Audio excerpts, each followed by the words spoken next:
ابن حجر کہتے ہیں کہ ایک شخص کو میں نے ایک مقام پہ دیکھا، وہ میرے علاقے کا تگڑا بندہ تھا، سیاںا بندہ تھا، مالدار تھا، کیا کہتے ہیں پنجابی میں ڈنڈی پٹی بڑی قائم تھی، بڑا اس کا دبدبا تنتنا تھا، لیکن میں نے اسے طبیب کی دکان پر لیٹے ہوئے دیکھا تو اس کے وجود سے پیپ نکلتی تھی۔ میں نے اسے کہا یار تیرے نام سے تو لوگ خوف زدہ رہتے تھے، تیرا نام لے کے تو لوگ بچوں کو ڈرایا کرتے تھے، تیرے سے انسلاک رکھنے والے تو بازاروں میں گردنیں اونچی کر کے چلتے، تجھے کیا ہوا؟ تو کہنے لگا بس جب خدا کا حکم آیا،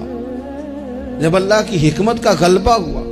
جب تک اس نے ڈھیل دی تو دی، لیکن جب وہ پکڑنے پہ آیا تو پھر حال یہ ہوا کہ ایک غریب مچھیرا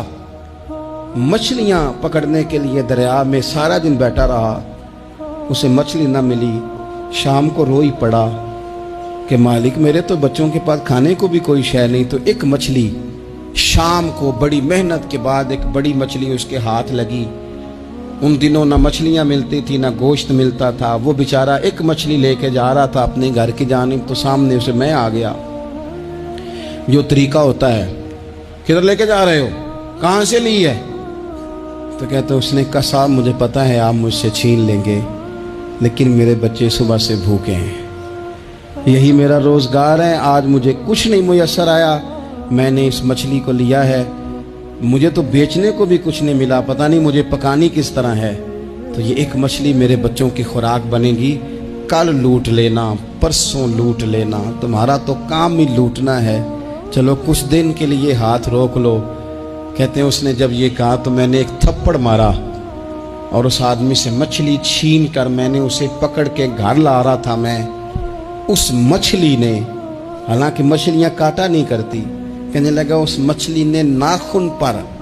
میرے پورے پر تھوڑا سا کاٹا ہے، اور میں نے کہا کوئی بات نہیں، مچھلی ذرا بڑی تھی، اس نے کاٹ لیا، میں نے تھوڑی سی پٹی باندھی اور گھر والوں کو کہا مچھلی پکا دیں، انہوں نے پکائی کھائی، کچھ پتہ ہی نہیں تھا، 2-4 دن گزرے ہیں تو زخم آگے بڑھنے لگا ہے، طبیب کو دکھایا ہے تو اس نے کہا یہ تو انگلی کاٹنی پڑے گی، کہتا ہے وہ انگلی کٹوائی، 1 ہفتہ نہیں گزرا تھا کہ زخم آگے بڑھا، تو پھر وہ ہاتھ کی طرف بڑھا تو میں نے جا کے دکھایا تو اس نے کہا ہاتھ بھی کاٹنا پڑے گا، سارا بازو کٹوا چکا ہوں، رات کو نیند نہیں آتی، ایک لقمہ پیٹ میں نہیں گزرتا، میرے بچے، میرے بھتیجے، میرے بھائی، میرے عزیز گلی گلی اس غریب کو ڈھونڈتے پھرتے ہیں جس کا نام بھی ہم کوئی نہیں جانتے،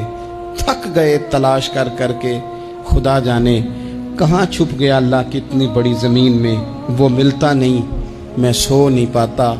کہنے لگے شیخ میرے لیے دعا کر دو، مجھے کچھ نہیں چاہیے،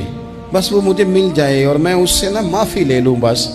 وہ مجھے معاف کر دے، 2 جملے معاف، جیسے بھی ہوگا میں منا لوں گا، بندہ درکار ہے۔ ابن حجر نے لکھا ہے، کہتے ہیں وہ تڑپتا رہا، روتا رہا، آہوزاری کرتا رہا، میں نے بھی اس کے لیے دعا کی کہ اللہ کرے وہ شخص تجھے مل جائے۔ پھر کچھ دنوں کے بعد مجھے کسی نے بتایا کہ مر تو گیا ہے تڑپ کے، پر اس سے معافی کا موقع میسر نہیں آیا۔